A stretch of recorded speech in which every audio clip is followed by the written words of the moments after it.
Hey YouTube, Just Go and Fly here to bring you the build video for the BadBug 28-inch remote control glider.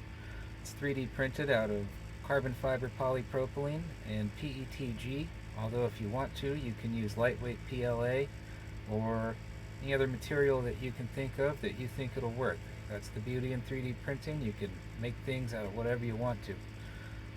Without further ado, here's the build. Now, I printed most of my parts with a brim, and you might find that that is helpful to you as well if your parts are warping. But unfortunately, now we have to remove the brim.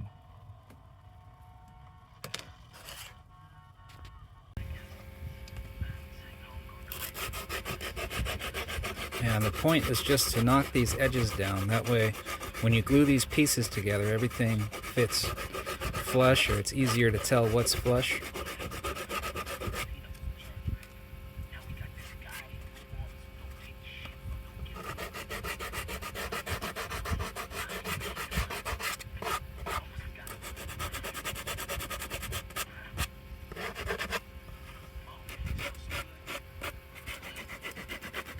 Okay, so you just check the fit, make sure everything's going together smoothly,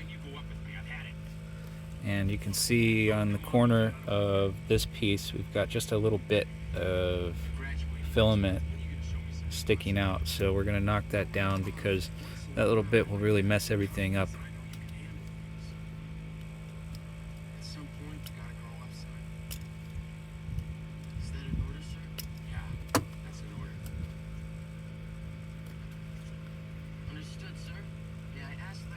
Okay, and everything looks good. So now we're just going to glue it together, and the best way to do that is to put a bunch of glue in the corner here. Okay, and then dip it. You just want to dip the edge.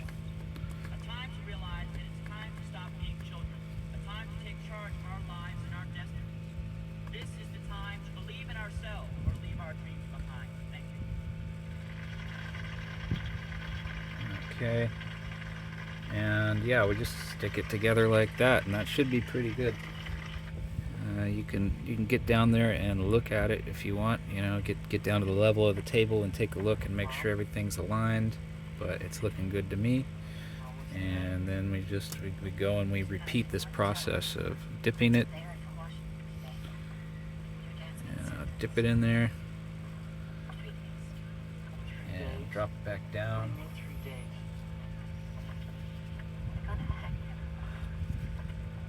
This paper, by the way, is just the back, some vinyl backing. Some non-stick vinyl backing.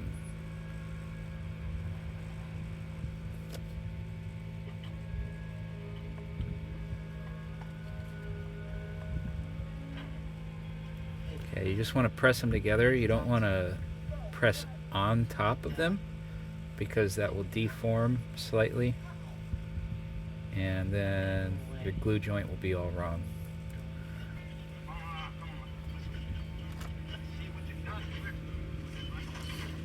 Okay, and now we come to the first part of the fuselage here, and we're just going to cover that thing with glue.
the fin in such a way that we have these two holes right there, and what you can do is you can put some carbon in the fin, which also has two holes, and pop it on there. If you want to make it removable or replaceable or whatever, this is removable.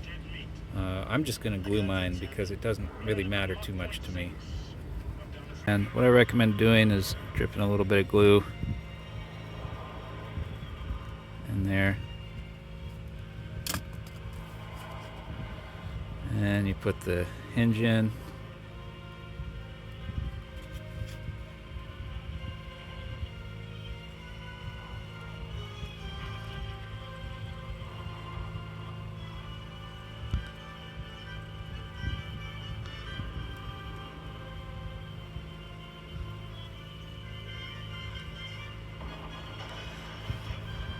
Okay, and it's okay if there's a little bit more sticking out.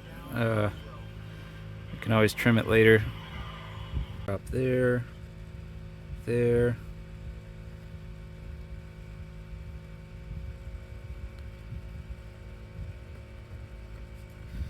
Okay, and then I'm gonna take our Elevon and install it. Just push it in.